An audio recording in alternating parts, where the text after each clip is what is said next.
Let me start answering the questions. Though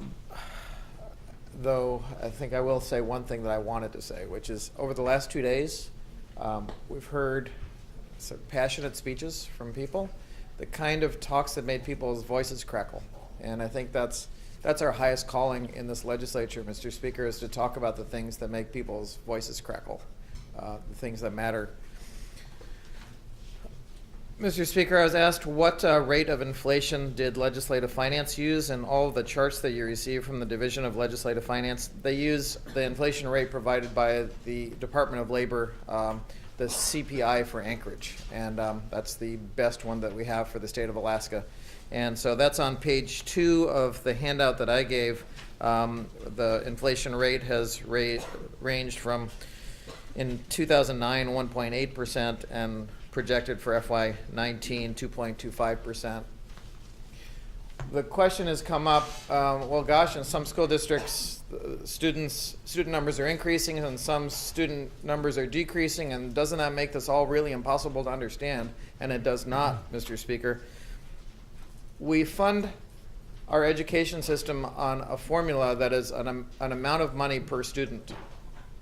And regardless of whether that student lives in a district where enrollment is going up or going down, we are funding education on a per student basis, adjusted for inflation, by $636 less per student than we did 10 years ago. That's why we're losing teachers. That's why class sizes are going up. That's why chemistry is being offered every other year in Cordova, and that's why we have at least 2 school districts that have recently had to start combining grades 1 and 2 and grades 3 and 4 and grades 5 and 6 into one classroom. So, Mr. Speaker, that's the answer to the issue about increasing and declining enrollment. Some of the questions I got came by paper, so I've got to answer those. A question came up on Cordova, which isn't funding to the maximal allowable cap they're allowed to fund to.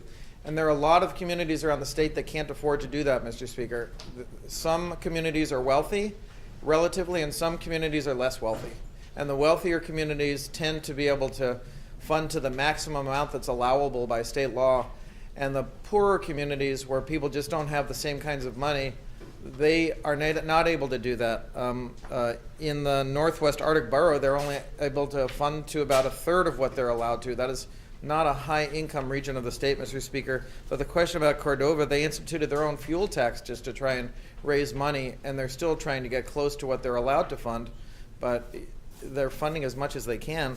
And in contrast, I received a question about Yakutat. Yakutat is funding to the full amount they're allowed to fund because they realize that their school would be decimated if they didn't. It's not money that's luxury money sitting around, but they've decided they have to in order to maintain the schools that they have.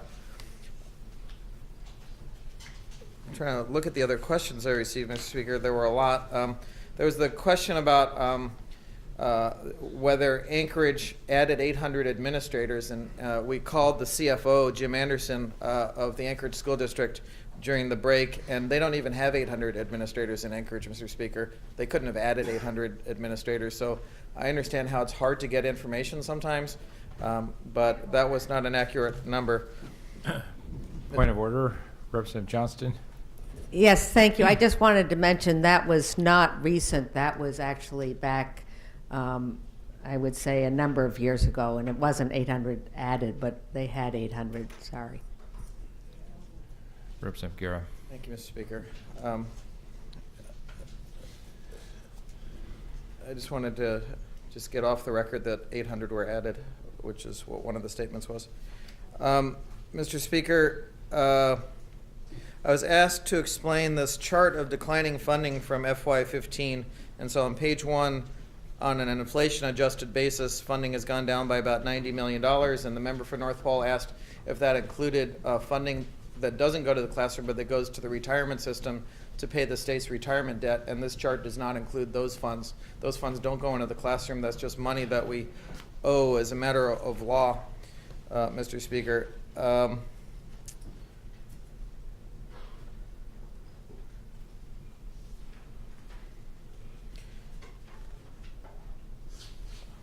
trying to read the other questions that came my way, Mr. Speaker. I think I have, I hope I have answered those questions. But if you look at the front chart, that's, there was a question about supplemental funding. So one of the sadder things that happened in this legislature, Mr. Speaker, and was that in 2014, the legislature passed a 3-year education plan. And you can see the green bar was they adjusted the base student allocation, and then they promised 3 years of money outside the base student allocation that would be distributed exactly as if it was funded in the base student allocation, so through the formula.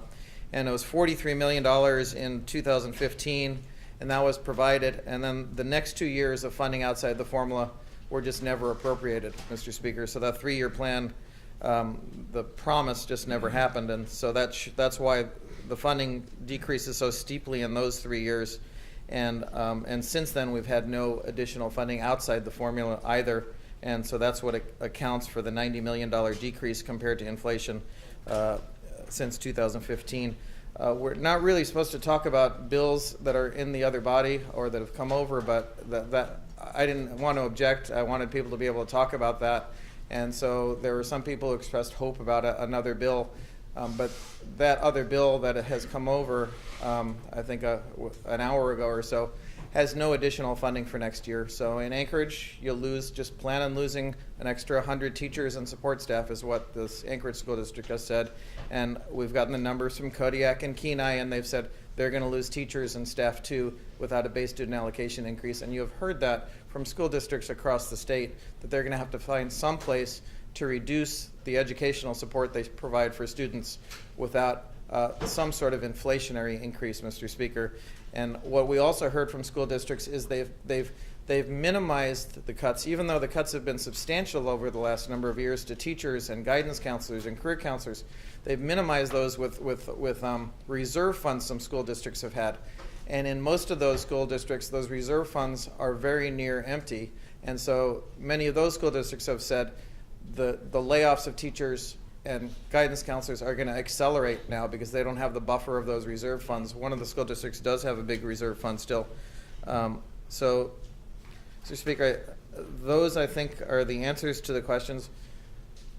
And in closing, in my words, I guess I would say we know that we're going to lose substantial support for our students if we don't pass this. We know that we have a major budget deficit. And so the question is, should we wait till all of us can come to an agreement on fixing the budget deficit before we stop losing teachers and before we stop losing guidance counselors and before we stop decreasing the support we provide for our students? And I would say that we should not tell the children that we're supposed to represent to wait for all 60 adults in these rooms to figure out the solution to what I think is an easy math problem. We can't ask the students to wait. We can't decrease educational achievement. And we can't be surprised when you lose teachers and you lose guidance counselors and you lose curriculum and you start combining grades and you lose 20 days of school in some districts. You can't be surprised by what hit the paper the other day, that our test scores went down. And you can't say, I want to see our test scores go up until I provide the support, or else I won't provide the support to our schools. Those test scores are likely not going to go up as class sizes increase, as you have less time, as the member from Ketchikan says, to spend with individual students, because that's what a teacher needs to do, not just teach to a big room, but also spend time with individual students.